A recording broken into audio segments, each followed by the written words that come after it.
Hello students, welcome back to my channel A2 Tips and Tricks. இந்த வீடியோவில் நம்ம என்ன பார்க்குறோம்னா யூனிட் 3 தான் நம்ம பார்க்க போகிறோம். ஓகே, ஸோ நம்ம இப்போ ஆல்ரெடி யூனிட் 1 and 2 வந்துட்டு நான் அப்லோட் பண்ணியிருக்கேன். Okay, full chapter wise accountancy நான் என்ன, அதோட யூசர்ஸ் யார் யார், அதோட பிரின்சிபல்ஸ், அதுக்கப்புறம் புக் கீப்பிங் சாப்டர்ஸ் எல்லாமே நம்ம இப்போ கவர் பண்ணியாச்சு. இப்போ நம்ம யூனிட் 3 பார்க்க போகிறோம். ஓகேவா? ஸோ இந்த யூனிட் 3லேருந்து தான் நம்மளுக்கு சம்ஸ் எல்லாம் ஸ்டார்ட் ஆக போகுது. ஓகே, ஸோ நீங்கள் இதில் இருந்து தான் கான்சென்ட்ரேட் பண்ணி நல்லா பார்க்கணும். ஓகே, ஸோ நம்மளுக்கு யூனிட் 3ல என்னென்ன இருக்குதுன்னு பார்த்தீங்கன்னா இன்ட்ரொடக்ஷன். ஓகே, ஸோ நம்ம வந்துட்டு books of prime entry. Okay, so அக்கௌண்டன்சியில் ஃபஸ்ட்டு ஸ்டெப் என்னென்ன என்ட்ரிஸ்லாம் நம்ம இப்போ பார்க்க போகிறோம். ஓகே, ஸோ அதோட introduction, source documents, double entry system, transactions, different types of accounts, அப்புறம் அப்ரோச்சஸ் ஆஃப் ரெக்கார்டிங் டிரான்சாக்ஷன்ஸ், அக்கௌண்டிங்கோட ரூல்ஸ் அண்ட் ஜேர்னல் என்ட்ரிஸ், இதெல்லாம் தான் நம்ம இப்போ பார்க்க போகிறோம். ஸோ நம்மளோட யூனிட் 3ல இந்த கண்டென்ட்ஸில் இருக்குது. ஓகே, ஸோ பாயிண்ட்ஸ் டு ரீகால்னால் நம்ம ஃபஸ்ட் யூனிட் 1 and 2ல என்னென்னலாம் பார்த்தோம், டிஃப்ரெண்ட் டைப்ஸ் ஆஃப் கான்செப்ட்ஸ்லாம் பார்த்தோம்.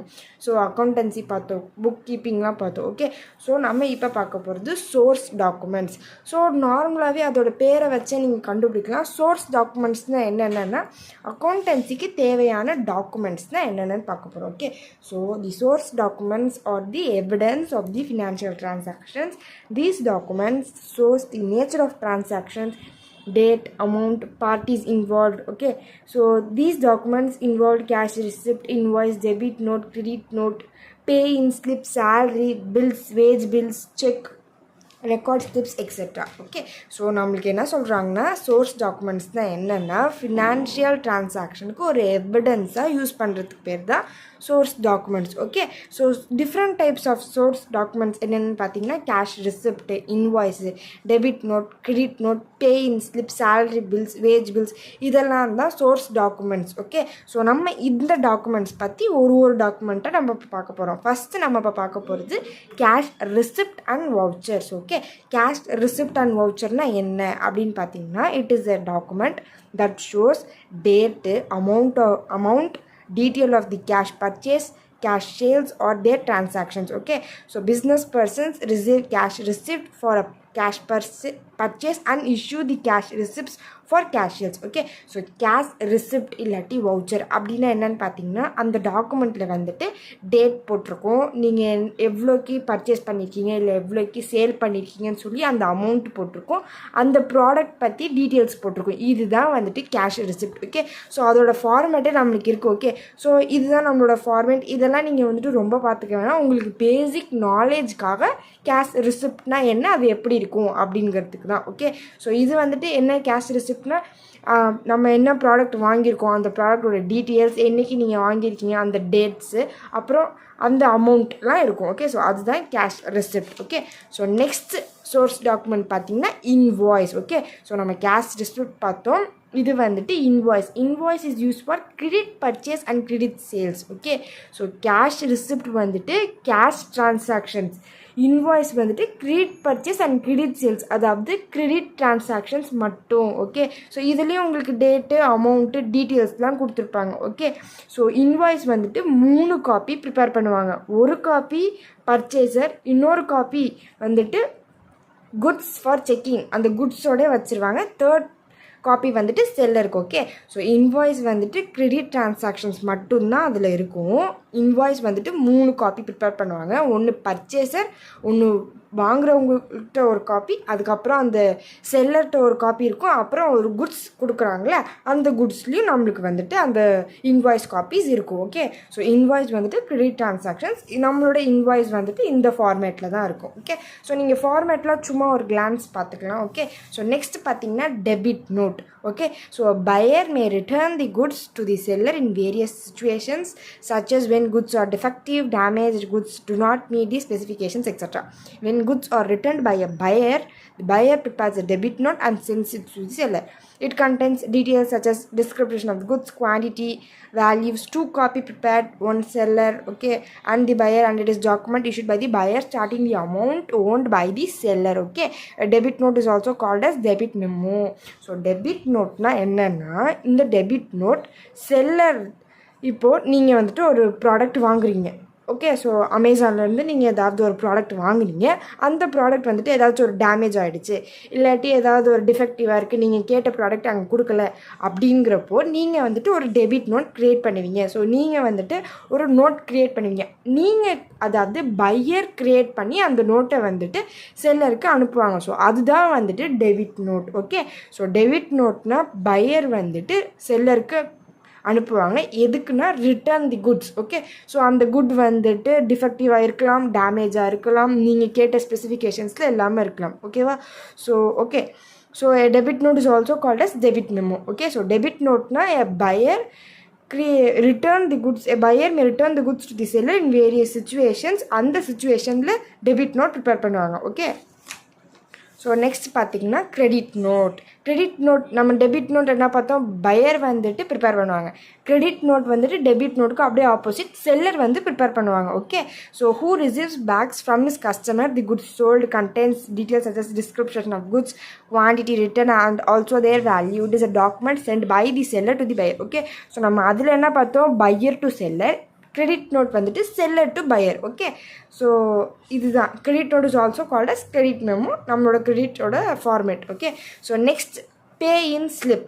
Pay in slip என்ன, when cash or check is deposited in the bank, a form is to be filled by the customer and submitted to the banker along with the cash or check. This is called as pay in slip or deposit slip. Okay. So the main part of this will returned by the bank and the counterfoil duly stamped and signed by the banker is returned to the customer. So pay in slip na இது நம்ம maximum நிறைய பேர் பார்த்துருக்க chances இருக்குது. நீங்கள் உங்கள் bank அக்கௌண்ட்டில் வந்துட்டு நீங்கள் அந்த பேங்க்குக்கு போயிட்டு ஒரு 10,000 rupees வந்துட்டு நீங்கள் உங்கள் பேங்க்கில் டெபாசிட் பண்ணுறீங்க அப்படின்னா நம்மளுக்கு இந்த செக் கொடுப்பாங்க.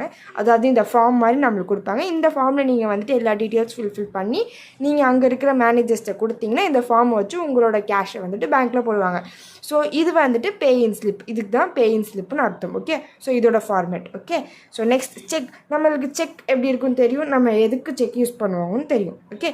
So it is negotiable instrument. It is issued by the bank to its customers for withdraw money for own use. Okay.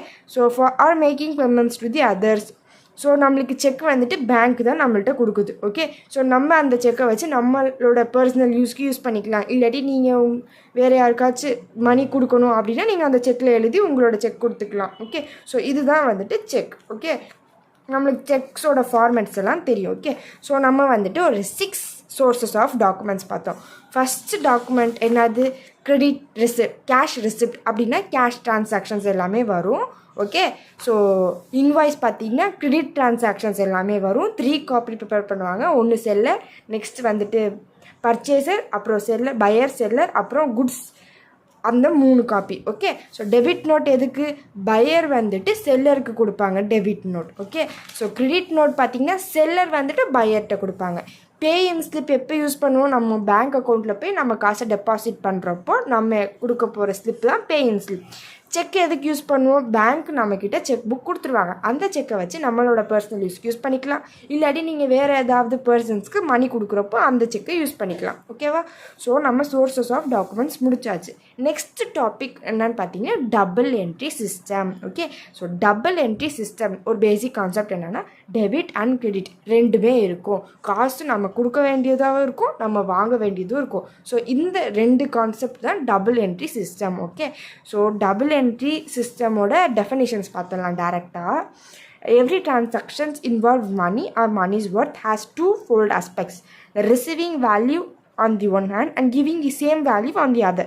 This two-fold nature all transaction must be recorded in the books and this gives rise to the term double entry bookkeeping. Okay. So நம்மளுக்கு double entry bookkeeping பற்றி 2 definitions கொடுத்துருக்காங்க. ஒரு author பேர் வந்துட்டு Munro and Palmer and second author பார்த்தீங்கன்னா J.R. Batley Boy. Okay. So உங்களுக்கு எந்த author உள்ள டெஃபினிஷன்ஸ் ஈஸியாக இருக்கும் நீங்கள் அது எழுதுனா ப்ராப்ளம் இல்லை. ஏதாச்சும் ஒன்று எழுதிக்கலாம். ஓகே. ஸோ 2 எழுதணும்லாம் இல்லை, ஏதாவது ஒன்று எழுதிக்கலாம்.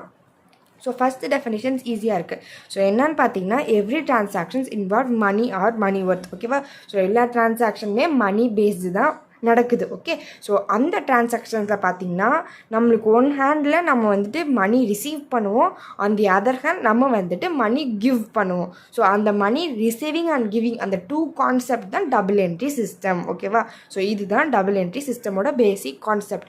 மணி நம்ம ரிசீவ் பண்ணுவோம் ப்ளஸ் நம்ம மணி கிவ் பண்ண வேண்டியதும் இருக்கும். ஸோ அந்த 2 கான்செப்ட்ஸ் தான் double entry system. Okay, so principles of double entry systems பார்த்திங்கன்னா ஸோ நம்மளுக்கு 4 பிரின்சிபல்ஸ் இருக்குது. ஃபஸ்ட்டு பிரின்சிபல் பார்த்திங்கன்னா in every business transaction there are 2 aspects. இதுதான் நம்மளோட ஃபஸ்ட்டு பிரின்சிபல். ஸோ 2 ஆஸ்பெக்ட்ஸ் என்னென்ன ஆஸ்பெக்ட்ஸ்னால் டெபிட் அண்ட் கிரெடிட். இதுதான் நம்மளோட ஃபஸ்ட்டு பிரின்சிபல். செகண்ட் பார்த்திங்கன்னா the 2 aspects involved benefit or value receiving aspect or benefit of value giving aspect. So first பார்த்திங்கன்னா value receiving aspect, அப்புறம் value giving aspect. அந்த ஒரே வார்த்தையை தான் நான் வேறு வேர்ட்ஸ் யூஸ் பண்ணி நம்மளுக்கு சொல்கிறாங்க.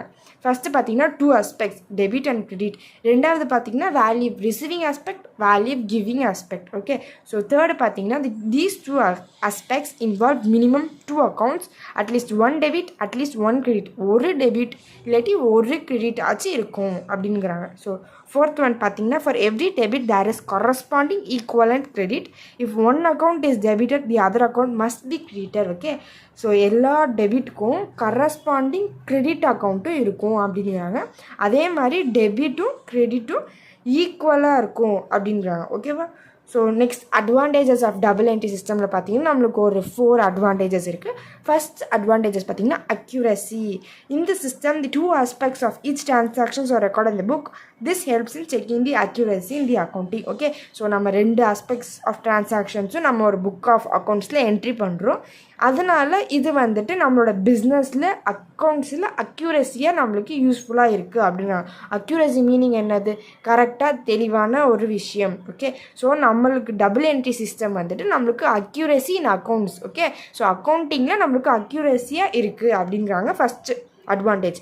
செகண்ட் அட்வான்டேஜஸ் பார்த்திங்கன்னா ascertainment of business result. Okay, so நம்மளோட பிஸ்னஸில் ப்ராஃபிட்டா லாஸா, இல்லாட்டி கெயின் வந்திருக்கா, இல்லாட்டி அது நஷ்டமாக போயிருக்கா, ஸோ ரெவன்யூவா எக்ஸ்பென்சஸா, ஸோ எல்லா அப்ஸ் அண்ட் டவுன்ஸில் நம்ம வந்துட்டு டபுள் என்ட்ரி சிஸ்டம் மூலிமா நம்ம பிஸ்னஸில் செக் பண்ணிக்கலாம். அதுதான் ascertainment of business results. Okay, so அசர்டைன்மெண்ட்னா finding out. Okay, so evaluating கண்டுபிடிக்கிறது, பிஸ்னஸ் ரிசல்ட்டை கண்டுபிடிக்கிறதுக்கு ஹெல்ப் ஆகுது. தேர்ட் பார்த்திங்கன்னா comparative study. The business result of current year compared with those previous years with the other business firms. It also facilitate business planning for futures. Okay, so double entry system வந்துட்டு நம்மளுக்கு போன வருஷத்தோட இந்த வருஷத்தை compare பண்ணுறதுக்கு use ஆகுது. அப்புறம் மற்ற பிஸ்னஸ் கம்பெனிஸோடையும் கம்பேர் பண்ணுறதுக்கு யூஸ் ஆகுது. அண்ட் ஃப்யூச்சர் பிளான் பண்ணுறதுக்கும் நம்மளுக்கு double entry bookkeeping system யூஸ்ஃபுல்லாக இருக்குது. ஸோ அதுக்கு தான் comparative study. Okay, so next பார்த்திங்கன்னா common acceptance. Okay, so the business records maintained under this systems are accepted by the financial institutions, governments and others because it is systematic and scientific system. Okay, so common அக்செப்டன்ஸ்னால் double entry system வந்துட்டு government, அப்புறம் எல்லா financial institutions, அப்புறம் அதர்ஸ்னா மற்ற ரிலேட்டடான ஃபீல்ட்ஸும் வந்துட்டு double entry bookkeeping system வந்து accept பண்ணியிருக்கு. ஏன்னா இது வந்துட்டு systematic and scientific system. Okay, so next transactions. So நம்ம இப்போ வந்துட்டு சோர்ஸ் டாக்குமெண்ட்ஸ் என்னென்னு பார்த்தோம், டபுள் என்ட்ரி சிஸ்டம்னா என்னென்னு பார்த்தோம். இப்போ பார்க்க போகிறது டிரான்சாக்ஷன்ஸ். ஓகே, டிரான்சாக்ஷன்ஸ்னால் என்னது? நம்மளுக்கு என்ன பண்ணுவோம், transactions involve transfer of money or money worth, goods or services or ideas from one person to another person. இதுதான் டிரான்சாக்ஷன். ஓகே, ஸோ டிரான்சாக்ஷன்னா என்னது? நம்ம வந்துட்டு ட்ரான்ஸ்ஃபர். ஓகே, ஸோ நம்மக்கிட்ட இருந்து மணி இல்லாட்டி மணி ஒர்த்துக்குள்ளே குட்ஸ் ட்ரான்ஸ்ஃபர் பண்ணலாம், இல்லாட்டி சர்வீசஸ் ட்ரான்ஸ்ஃபர் பண்ணலாம், இல்லாட்டி நம்மளோட ஐடியாஸ் ட்ரான்ஸ்ஃபர் பண்ணலாம் from one person to another person. இதுதான் நம்மளோட டிரான்சாக்ஷன். ஸோ நம்மளுக்கு டிரான்சாக்ஷன் வந்துட்டு 3 டைப்ஸ். ஃபர்ஸ்ட் ஒன் வந்துட்டு கேஷ் டிரான்சாக்ஷன், இன்னொன்று பேங்க் டிரான்சாக்ஷன், இன்னொன்று கிரெடிட் டிரான்சாக்ஷன். ஸோ கேஷ் டிரான்சாக்ஷன்ஸ்னால் எல்லாம் மணி வச்சு பண்ணுவாங்க. பேங்க் டிரான்சாக்ஷன்ஸ்னால் பேங்க் மூலியமாக நம்ம டிரான்சாக்ஷன் பண்ணுறது. கிரெடிட் டிரான்சாக்ஷன்ஸ்னால் கேஷ் இல்லாத டிரான்சாக்ஷன்ஸ் எல்லாமே கிரெடிட் டிரான்சாக்ஷன்ஸ். ஓகேவா? ஸோ கேஷ் டிரான்சாக்ஷன்ஸ்னால் நம்ம ஆல்ரெடி சொன்ன மாதிரி கேஷ் இன்வால்வ் பண்ணியிருந்தால் அது கேஷ் டிரான்சாக்ஷன்ஸ். பேங்க் டிரான்சாக்ஷன்ஸில் பார்த்திங்கன்னா நம்ம வந்துட்டு ஒரு பேங்க் மூலியமாக டெபாசிட் பண்ணுறது, இல்லாட்டி பேங்க் மூலியமாக நம்ம அந்த அமௌண்ட் எடுத்து இன்வெஸ்ட் பண்ணுறது, செக் மூலியமாக பண்ணுறது, பேமெண்ட் ஆஃப் செக்கு, இல்லாட்டி வந்துட்டு நெஃப்ட் மூலியமாக டிரான்சாக்ஷன் பண்ணுறது. ஸோ பேங்க் மூலியமாக நம்ம டிரான்சாக்ஷன் பண்ணுறது பேங்க் டிரான்சாக்ஷன்ஸ். நெக்ஸ்ட் பார்த்திங்கன்னா கிரெடிட் டிரான்சாக்ஷனில் பார்த்திங்கன்னா கேஷ் அண்ட் பேங்க் டிரான்சாக்ஷன்ஸ் இல்லாத எல்லா டிரான்சாக்ஷன்ஸுமே நம்மளுக்கு credit transactions தான். Okay, so the settlement is not made by the cash or through bank immediately in the transaction is called credit transactions. Okay, so நம்மளுக்கு cash டிரான்சாக்ஷனும் இல்லை, bank டிரான்சாக்ஷன்ஸும் இல்லை அப்படின்னா அது கிரெடிட் டிரான்சாக்ஷன்ஸ். ஓகேவா? ஓகே, ஸோ நெக்ஸ்ட் கான்செப்ட் பார்த்திங்கன்னா account. Okay, so அக்கௌண்ட்டுனா நம்மளுக்கு என்னன்னு தெரியும், 2 ஆஸ்பெக்ட்ஸ் எல்லாமே நம்ம வந்துட்டு அக்கௌண்ட், அந்த அக்கௌண்ட் இது வந்துட்டு ரொம்ப பெரிய இதெல்லாம் கிடையாது. Approaches of recording transactions. Okay, so approaches of recording டிரான்சாக்ஷன்ஸில் பார்த்திங்கன்னா நம்மளுக்கு அக்கௌண்டிங் டிரான்சாக்ஷன்ஸ்லாம் வந்துட்டு 2 டைப்ஸை என்ட்ரி பண்ணுவாங்க. ஃபஸ்ட்டு பார்த்திங்கன்னா அக்கௌண்டிங் ஈக்குவேஷன் அப்ரோச், அப்புறம் ட்ரெடிஷ்னல் அப்ரோச். 2 அப்ரோச்சஸ் இருக்குது. ஒன்று வந்துட்டு ஈக்குவேஷன் மெத்தட், அதாவது அக்கௌண்டிங் ஈக்குவேஷன் அப்ரோச், இன்னொன்று வந்துட்டு traditional approach. Okay, so 2 approaches இருக்குது. இப்போ வந்துட்டு நம்ம அக்கௌண்டிங் ஈக்குவேஷன் அப்ரோச் மட்டும்தான் பார்க்க போகிறோம். அக்கௌண்டிங் ஈக்குவேஷன் அப்ரோச்சஸ்னால் the relationship of assets with that of liabilities to the outsiders and to the owners in the equation form. Okay, so accounting equation அப்ரோச்னால் equation மெத்தடில் பண்ண போகிறது தான் ஈக்குவேஷன் அப்ரோச். அதாவது அசட் லைபிலிட்டிஸ்குள்ள ரிலேஷன்ஷிப் அது வந்துட்டு பிஸ்னஸ் அவுட்சைடர்ஸாகவும் இருக்கலாம், ஓனர்ஸாகவும் இருக்கலாம். இந்த ஈக்குவேஷன் ஃபார்ம் தான் ஈக்குவேஷன் அப்ரோச். ஓகே, ஸோ நம்மளுக்கு வந்துட்டு ஃபார்முலாஸ், இதெல்லாம் வந்துட்டு ஃபார்முலா கிடையாது, இது ஒரு method. Okay, so capital plus liabilities நம்மளுக்கு அசெட்ஸ். ஓகே, ஸோ நெக்ஸ்ட் பார்த்தீங்கன்னா asset is equal to liabilities plus capitals plus revenue minus expenses. Okay, so நம்ம இங்கே என்ன பார்த்தோன்னா capital plus liabilities is equal to asset. So asset is equal to liability plus capital plus revenues. ஆனால் expenses மட்டும் நம்ம minus பண்ணிக்கிறோம். Okay, so அக்கௌண்ட்லேயே பார்த்தீங்கன்னா நம்மளுக்கு 5 கேட்டகிரி இருக்குது. அதாவது asset account, liability account, capital account, revenue account and expenses account. So அசட்னா என்ன? அசட்னா என்னது? மூவபிள் ப்ராப்பர்ட்டிஸ், அதாவது நம்ம தொட்டு டச் பண்ணி ஃபீல் பண்ணுற எல்லாமே நம்மளுக்கு அசட் தான். ஒரு பில்டிங் அசட்டு, லேண்ட் அசட்டு, ஸோ எல்லா மானிட்டரி வேல்யூ எல்லாமே நம்மளுக்கு அசட். லயபிலிட்டி பார்த்திங்கன்னா அசட்டுக்கு அப்படியே ஆப்போசிட், எல்லா எக்ஸ்பென்சஸ், அப்புறம் கிரெடிட்டர்ஸ், அப்புறம் அவுட்ஸ்டாண்டிங் எக்ஸ்பென்சஸ் அக்கௌண்ட். ஸோ அசட்டுக்கு அப்படியே ஆப்போசிட் எல்லாமே லைபிலிட்டிஸ். கேபிட்டல் பார்த்திங்கன்னா நம்ம ஒரு பிஸ்னஸ் ஸ்டார்ட் பண்ணுறோன்னா நம்ம ஒரு அமௌண்ட் போடுவோம்ல, ஸோ ஸ்டார்டிங் ஆஃப் பிஸ்னஸ்க்கு யூஸ் பண்ணுற அமௌண்ட் தான் நம்மளுக்கு கேபிட்டல். ஓகே, ஸோ ரெவன்யூ பார்த்திங்கன்னா நீங்கள் ஆரம்பித்த பிஸ்னஸ் மூலியமாக உங்களுக்கு வர ப்ராஃபிட், இதெல்லாம் தான் ரெவன்யூஸ். எக்ஸ்பென்சஸ் பார்த்திங்கன்னா எக்ஸ்பென்சஸ்க்கு உங்களுக்கு எக்ஸ்ப்ளனேஷன் தேவையில்லை, நம்மளோட பிஸ்னஸில் என்னென்ன எக்ஸ்பென்சஸ்லாம் நடக்குதோ அதெல்லாம் எக்ஸ்பென்சஸ் அக்கௌண்ட். ஓகேவா? நம்மளுக்கு 5 அக்கௌண்ட் இருக்குது, asset, liability, capital, revenue and expense. Okay, so இந்த 5 அக்கௌண்ட் வச்சு தான் நம்ம வந்துட்டு என்ன மெத்தட் போட போகிறோம்? அக்கௌண்டிங் ஈக்குவேஷன் அப்ரோச் மெத்தட் போட போகிறோம். ஓகே, ஸோ இதில் நம்மளுக்கு வந்துட்டு ஒரு பேசிக்காக சொல்கிறாங்க, increasing capital and increasing asset, அதாவது கமன்ஸ்டு பிஸ்னஸ் வித் கேஷ், இப்படி நம்மளுக்கு கொஸ்டினில் கொடுத்துருவாங்க. கமன்ஸ்டு பிஸ்னஸ் வித் கேஷ்னால் இதுக்கு என்ன அர்த்தம்னா நீங்கள் வந்துட்டு 1 lakh போட்டு ஒரு பிஸ்னஸ் ஸ்டார்ட் பண்ணுறீங்க. ஓகே, ஸோ அப்படி பிஸ்னஸ் ஸ்டார்ட் பண்ணுறப்போ நம்மக்கிட்ட இருந்து காசு வெளியே, so commence business with cash, அதாவது இன்க்ரீஸ் இன் அசட். நீங்கள் ஒரு 1 lakh போட்டு பிஸ்னஸ் ஸ்டார்ட் பண்ணுறீங்கன்னா உங்கள் பிஸ்னஸில் அசட் இன்க்ரீஸ் ஆகுது, அதே நேரம் கேஷ் கம்ஸ் இன், உங்கள் பிஸ்னஸ்க்கு கேஷ் கம்ஸ் இன் ஆகுது. ஓகே, ஸோ என்ன சொல்கிறாங்க? ஸோ இந்த மாதிரி வந்துச்சுன்னா கேபிட்டல் அக்கௌண்ட் கீழே 1 lakh and then cash account கீழே 1 lakh ஆட் பண்ணுவீங்க. ஸோ ஏன் நம்ம இந்த 1 lakh ஆட் பண்ணுறோன்னா நம்ம பிஸ்னஸ்க்கு 1 lakh வருது, so cash comes in. So நம்ம இந்த 1 lakh ஆட் பண்ணுறோம். அதே மாதிரி கமன்ஸ்டு பிஸ்னஸ்னால் நம்ம பிஸ்னஸ்க்கு ஸ்டார்ட் பண்ண போகிற அமௌண்ட் போடுறோன்னா அதுக்கு வந்துட்டு கேபிட்டல் அமௌண்ட் நம்ம போடுறோம். ஸோ நம்மளோட கேபிட்டல் அக்கௌண்ட்லேயும் நம்ம 1 lakh ஆட் பண்ணுறோம். ஓகேவா? ஸோ இது வந்துட்டு நான் எக்ஸ்ப்ளனேஷன் பண்ணுறேன். பட் சம் போடுறப்போ நான் சம் போட்டு நீங்கள் பார்த்தீங்கன்னா உங்களுக்கு தெளிவாக புரியும். ஓகே, ஸோ இப்போ வந்துட்டு ஒரு பேசிக் நாலேஜ்க்கு இதில் இருக்கிறதெல்லாம் உங்களுக்கு எக்ஸ்பிளைன் பண்ணி சொல்லிடுறேன். ஸோ செகண்டு பார்த்தீங்கன்னா பெய்டு கிரெடிட்டர்ஸ். ஸோ இந்த பெய்டு கிரெடிட்டர்ஸ் வரப்போ நீங்கள் இதுலேருந்து என்னென்ன அக்கௌண்ட் வரும் பார்த்தீங்கன்னா creditors account and then cash account வரும். ஸோ பெய்டு கிரெடிட்டர்ஸ்னால் நீங்கள் காசை கட்டுறீங்க. ஓகே, ஸோ உங்ககிட்ட இருந்து காசு போகுது, அதே மாதிரி கிரெடிட்டர்ஸ் அக்கௌண்ட்லேயும் காசு போகுது. ஸோ ரெண்டுத்துலேயும் -10,000 -10,000. இது பார்த்திங்கன்னா நம்ம பிஸ்னஸ்க்கு காசு வருது. ஓகே, ஸோ நம்மளோட கேஷ் அக்கௌண்ட்லேயும் +1 lakh அண்ட் கேபிட்டல் அக்கௌண்ட்லேயும் +1 lakh. ஓகேவா? ஸோ நெக்ஸ்ட் எக்ஸாம்பிள்ஸ் பார்த்தீங்கன்னா bought furniture costing 5,000 by paying cash. So நம்ம வந்துட்டு காசு கொடுத்து ஃபர்னிச்சர் வாங்குகிறோம். ஸோ நம்மக்கிட்ட இருந்து காசு போகுது, பட் அசட் ஃபர்னிச்சர் வருது, ஸ்டாக் வருது. ஸோ என்னன்னு பார்த்தீங்கன்னா காசு 5,000 நம்ம மைனஸ் பண்ணுறோம். ஏதோ நம்ம பே பண்ணிட்டோம், நம்மக்கிட்ட இருந்து நம்ம அக்கௌண்ட்லேருந்து ஒரு 5,000 போயிடுச்சு, பட் 5,000க்குள்ளே ஃபர்னிச்சர் வந்திருக்கு. ஸோ கேஷ் அக்கௌண்ட்டில் -5,000, ஃபர்னிச்சர் அக்கௌண்ட்டில் +5,000. ஓகே, நெக்ஸ்ட் பார்த்தீங்கன்னா accepted a bill drawn by the creditors. இந்த இதில் பார்த்தீங்கன்னா கிரெடிட்டர்ஸ் அக்கௌண்ட் ஒன்று க்ரியேட் பண்ணுவோம், அப்புறம் பில்ஸ் பேயபிள் அக்கௌண்ட் ஒன்று க்ரியேட் பண்ணுவோம். கிரெடிட்டர்ஸில் வந்துட்டு மைனஸ், ஏன்னா நீங்கள் வந்துட்டு accepted bill drawn by the creditors. So bills payable அக்கௌண்ட்டில் ஆட் 10,000, இந்த 10,000 கிரெடிட்டர்ஸ் அக்கௌண்ட்டில் மைனஸ் பண்ணிவிடுவோம். ஓகேவா? நெக்ஸ்ட்டு பார்த்தீங்கன்னா goods costing 30,000 sold for 40,000. So நீங்கள் என்ன பண்ணியிருக்கீங்க, 30,000க்குள்ள குட்ஸை வந்துட்டு 40,000 ருபீஸ்க்கு விற்றுட்டீங்க. ஸோ உங்களுக்கு எப்படி வரும்னா ஃபஸ்ட் இந்த 40,000 -30,000 பண்ணணும், ஏன்னா நீங்கள் அங்கே சேல் பண்ணியிருக்கீங்க. ஓகே, ஸோ சேல் பண்ணியிருக்கீங்கன்னா ஃபஸ்ட்டு உங்களுக்கு எவ்வளோ அமௌண்ட் வந்திருக்குன்னு பார்த்தீங்கன்னா 10,000 தான் இருக்குது. ஓகே, ஸோ 30,000 - 40,000 நம்மளுக்கு 10,000. ஸோ நம்ம குட்ஸ் 30,000 மைனஸ் பண்ணுவோம், ஏன்னா உங்கள் பிஸ்னஸில் இருக்க ஒரு 30,000 ஒர்த்துள்ள ஒரு குட்ஸை நீங்கள் விற்றுட்டீங்க. அப்போ உங்ககிட்ட இருந்து குட்ஸ் போயிடுச்சா? ஸோ ஸ்டாக் அக்கௌண்ட்டில் -30,000. பட் நீங்கள் அந்த 30,000க்குள்ளே ஸ்டாக்கை வெளியே தள்ளுனால தான் உங்களுக்கு 40,000 ருபீஸ் வந்திருக்கு. So add 40,000 rupees. Okay, so add 40, so +40,000 -30,000 உங்களுக்கு +10,000. ஓகே, ஸோ 10,000 தான் ப்ராஃபிட் அமௌண்ட் உங்கள் பிஸ்னஸ்க்கு.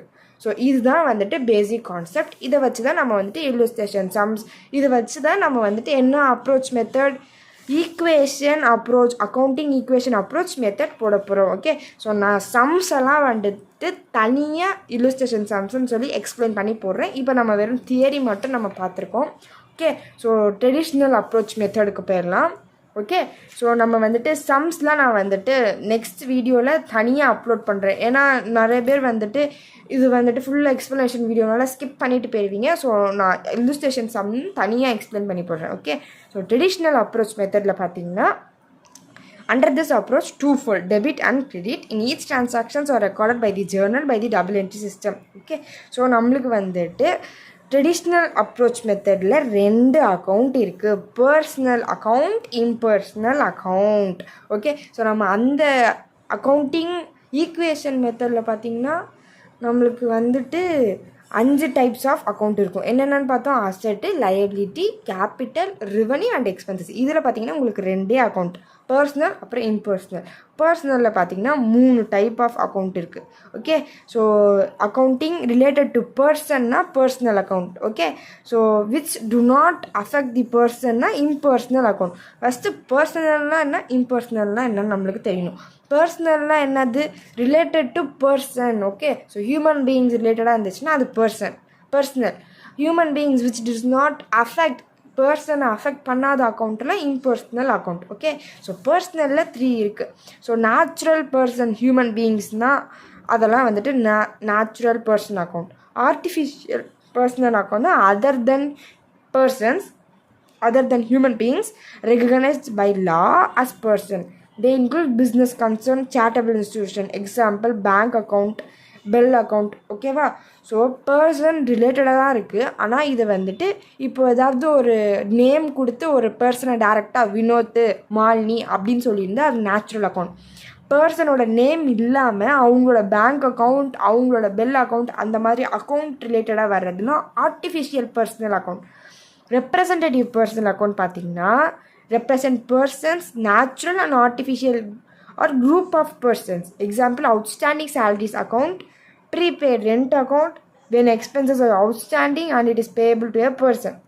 It represent a person. Okay, so ஒருத்தவங்க பேரை சொன்னால் அது நேச்சுரல் அக்கௌண்ட், அவங்களோட பேரை சொல்லாமல் அவங்களோட வெறும் பேங்க் அக்கௌண்ட் ரிலேட்டட் பண்ணால் artificial person account. Group of பர்சன்னா representative personal account. Okay, so இம்பர்சனலில் பார்த்தீங்கன்னா 2 type of account, real account, nominal account. Real account பார்த்தீங்கன்னா tangible and intangible properties. Okay, so tangible intangible ரெண்டுமே சேர்த்தாப்புல தான் ரியல் அக்கௌண்ட்டில் வருது. நாமினல் அக்கௌண்ட்டில் பார்த்தீங்கன்னா salaries, wages, rent, interest, income இதெல்லாம் வந்துட்டு நாமினல் அக்கௌண்ட். ஓகே, ஸோ இம்பர்சனலாக என்ன சொன்னோம், டஸ் நாட் அஃபெக்ட் பர்சன். அந்த இம்பர்சனலில் நம்மளுக்கு 2 அக்கௌண்ட் இருக்குது, real account, nominal account. Real அக்கௌண்ட்டில் பார்த்தீங்கன்னா டேஞ்சபிள், இன்டான்ஜிபிள். டேஞ்சபிள்னால் நம்மளுக்கு ஃபிசிக்கல் எக்ஸிஸ்டன்ஸ் இருக்கும், அதாவது டச் பண்ணி நம்மளால் பார்க்க முடியாது, மிஷின், பில்டிங், ஃபர்னிச்சர். இன்டான்ஜிபிள்னால் நம்மளால் பார்க்க முடியாது, ஃபீலும் பண்ண முடியாது. Okay, so goodwill, patent, copyrights. tangible and intangible real account. Okay, so nominal account பார்த்தீங்கன்னா salaries, wages, incomes, rental income, interest income இதெல்லாம் வந்துட்டு நம்மளுக்கு nominal account. Okay, so classifications of account. So இது வந்துட்டு ஒரு important question. Okay, so classification of account எத்தனை type, personal, impersonal. பர்சனலில் 3 பார்த்தோம், நேச்சர், ஆர்டிஃபிஷியல், ரெப்ரசன்டேட்டிவ். நேச்சர்னா என்ன பார்த்தோம், by name, N for N. Okay, so நேச்சர்னா நேம், அதாவது டேரெக்டாக பர்சனோட நேமை வச்சே சொல்கிறது தான் நேச்சுரல் அக்கௌண்ட். ஆர்டிஃபிஷியல்னால் அவங்களோட பேங்க் அக்கௌண்ட் வச்சு சொல்கிறது. ரெப்ரசன்டேட்டிவ்னா குரூப் ஆஃப் பர்சன்ஸ் வச்சு சொல்கிறது. நெக்ஸ்ட் இம்பர்சனல் பார்த்திங்கன்னா ரியல், நாமினல் பார்த்தோம். ரியல்னா என்னது, does not related to person தான் இம்பர்சனல் அக்கௌண்ட். ரியல்லே டேஞ்சபிள், இன்டான்ஜிபிள் பார்த்தோம். டேஞ்சபிள்னா ஃபிசிக்கல் எக்ஸிஸ்டன்ஸ் இருக்கும், அதாவது லேண்டு, பில்டிங்கு, பிளான்ட், மிஷினரி. இன்டான்ஜிபிள்னா குட்வில், பேட்டன்ஸ், காப்பிரைட்ஸ் அந்த மாதிரி வர்றது. நாமினல் அக்கௌண்ட்னா நம்மளுக்கு வர ரெண்டல் இன்கம், இன்ட்ரெஸ்ட் இன்கம், அந்த மாதிரி இன்கம்ஸ் அண்ட் எக்ஸ்பென்சஸ்லாம் நம்மளுக்கு நாமினல் அக்கௌண்ட்டில் வரும். ஓகே, ஸோ நெக்ஸ்ட் இந்த அக்கௌண்டிங் ரூல்ஸ்லாம் ஒரு பிக் இம்பார்ட்டண்ட்டான கான்செப்ட். இந்த கான்செப்ட்லாம் வந்துட்டு நான் நெக்ஸ்ட் பார்ட்டில் அப்லோட் பண்ணுறேன். Okay, so subscribe for more videos.